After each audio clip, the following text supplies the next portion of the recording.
To view the diagnostic trouble codes for a check engine light, we are going to start by connecting our scan device into our vehicle via OBD2 port. Once connected to your vehicle, your scan tool will automatically perform the scan and display the codes for your check engine light. However, if you want to do this manually, simply press the System Status button on the front panel of your device.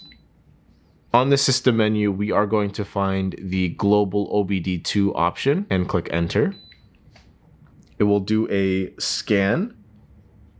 So once the scan is completed, your device will then retrieve and display your check engine DTCs, your monitor status, and freeze frame data from your vehicle's computer memory. To view this freeze frame data, we are going to select the freeze frame option in the top left button.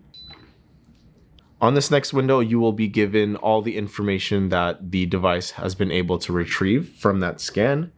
To return to your global OBD2 diagnostic screen, we will then click our DT codes and freeze frame button in the bottom left corner of our device.